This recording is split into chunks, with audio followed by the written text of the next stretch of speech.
So in this class, we're going to talk about differences between primary and secondary energy sources.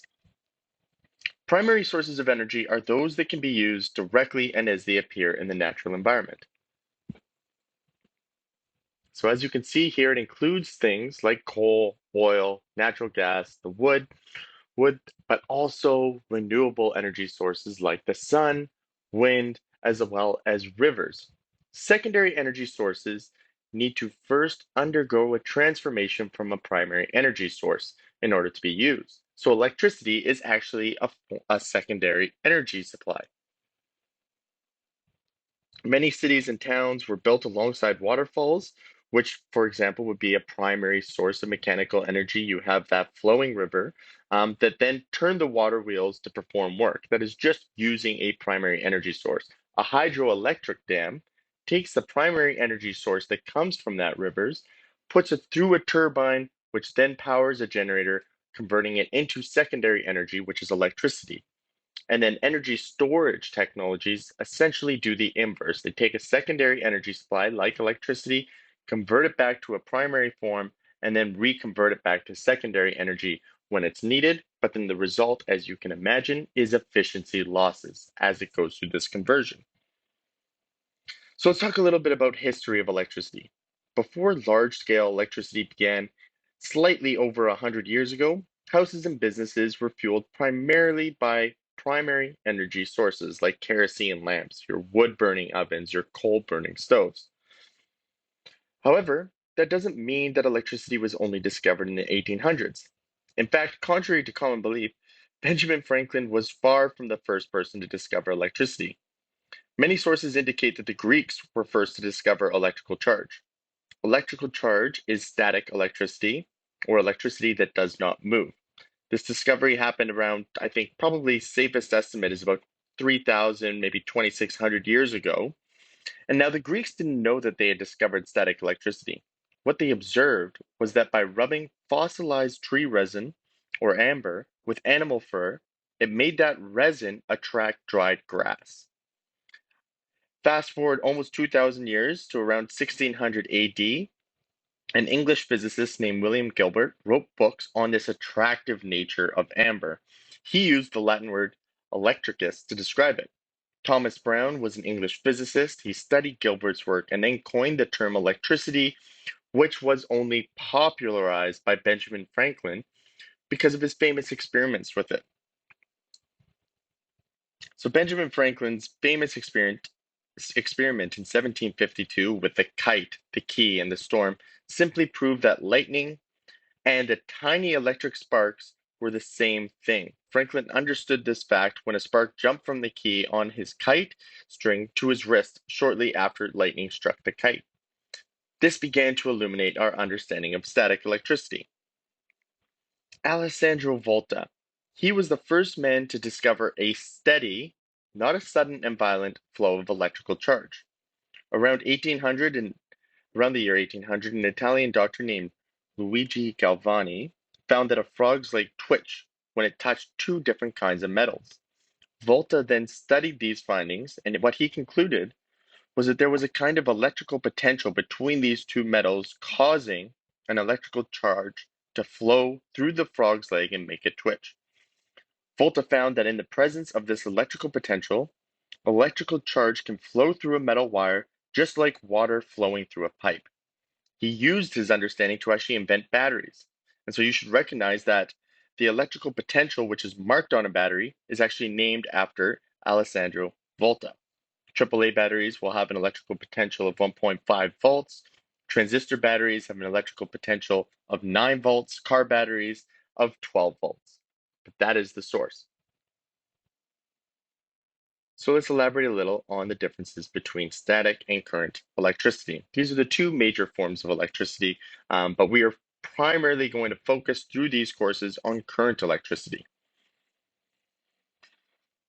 So static electricity is essentially just an imbalance of positive and negative charges that are trying to resolve themselves. Think of how heavy clouds flow across a landscape. They pick up electrons from the Earth. This causes the clouds to become negatively charged and the Earth to become positively charged.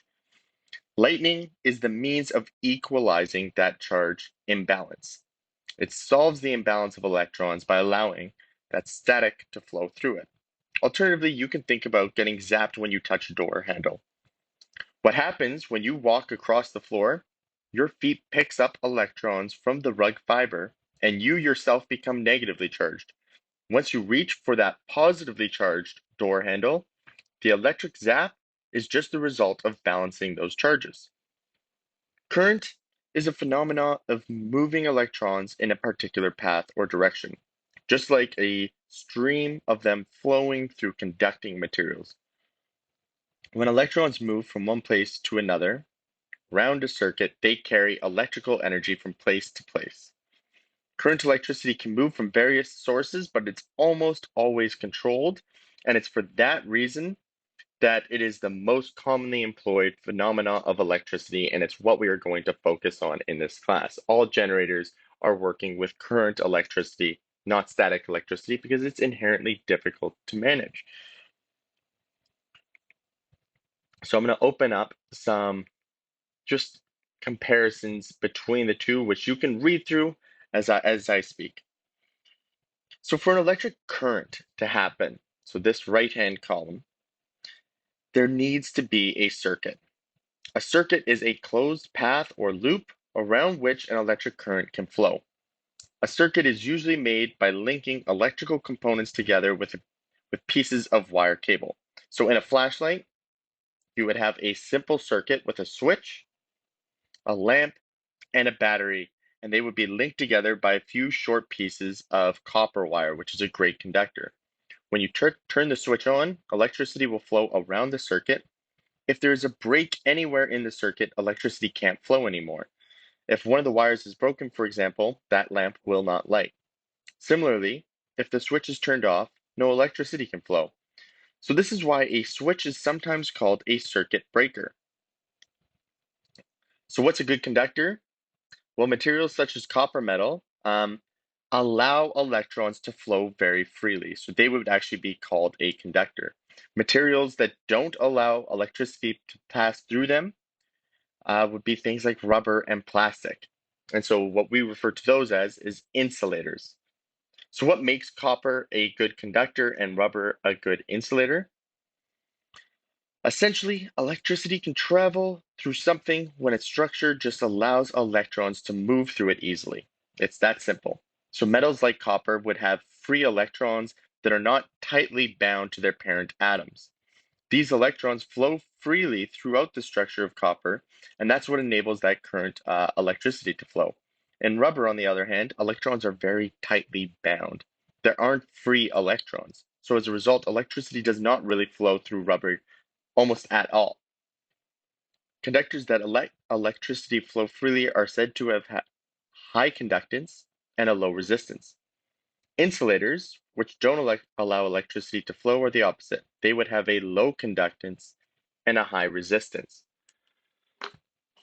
So I would say some of the most important takeaways from this slide here to bear in mind, first of all, the definition, but also the magnetic field. Static electricity doesn't induce a magnetic field. Current electricity does, and you're going to find in this course that is the primary working mechanism behind generators.